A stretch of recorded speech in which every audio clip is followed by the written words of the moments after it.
Welcome to Snapshots, the program that shares the people, places, and things that make up Santa Rosa's vibrant community.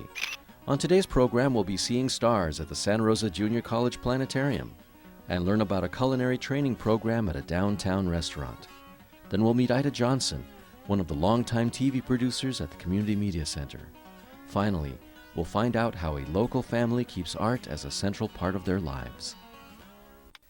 The Crompton family of Santa Rosa uses their home as a backdrop for their sculptures and mosaics, and they've created a veritable garden of dreams. One of the difficult things about making sculpture is to make it sort of breathe and live. You have to give life to the things you create.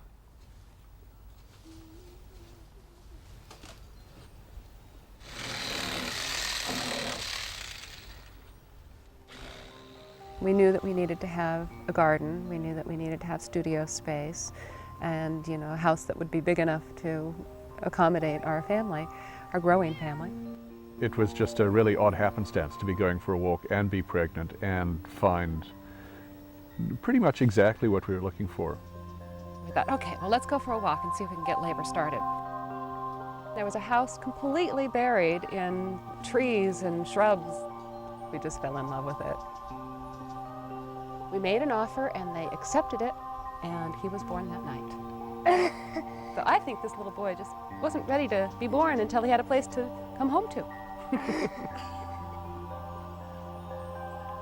We discovered we had a big garden, and so we could fill it up with all sorts of big, weird sculptures that we'd made.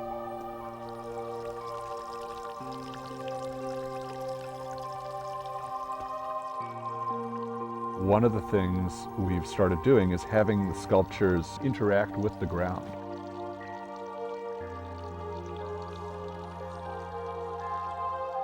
The space has kind of suggested what the art is.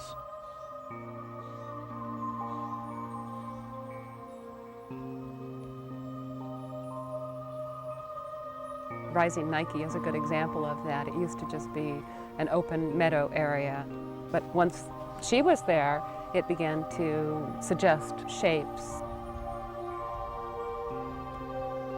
The sea serpent is another one of those pieces. We see what is rising above the ground and then surmise that the rest of the serpent is swimming underneath.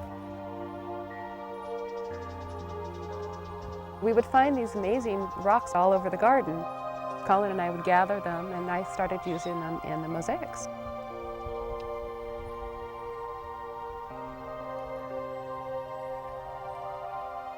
Colin has special rocks and shells, and every once in a while she's taken one of his special shells to put in Fish Boy or the Green Man, and it's just these like howls of protest when they discovered their favorite thing in Mom's art. I don't take their favorite things. I take the things they don't pick up. Yeah. The Green Man is a piece where Peter sculpted the form and I did the mosaic work on top of it. All three of us, actually. Colin found a lot of the rocks in the garden. It's thought of as a nature spirit and always one that's kind of hidden. Montserrat fits well in the garden because it's a sculpture of a mother and a child. We've got a little redwood grove that's dedicated to that idea.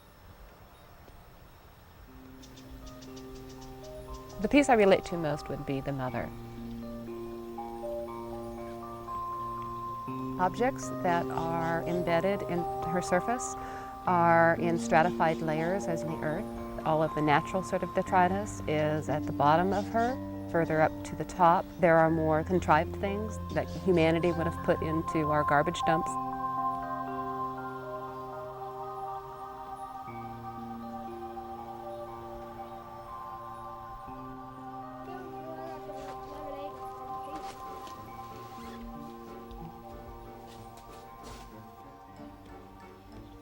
In my family, there have been a number of artists. My parents always supported us in making things and working with our hands. Our philosophy with Colin is to give him the materials and let him do what he wants to do. Plodicus was the first one I made. and then I think I made an Allosaurus. I made 2 raptors, and I just recently made a little baby raptor. Then I made a bona fide raptor that the Allosaurus is eating. One of our most recent pieces is a fountain that's made out of casts of giant gunnera leaves. Well known as dinosaur food. We open up our gardens and participate in art trails every year. We have kids that come and play in Colin's gardens or play in the dinosaur garden or swing on the swings. I think the life that the sculptures have is the life that we give them. Just like, Robin does with the garden, or both of us have done with Colin, we try to do that with everything around here.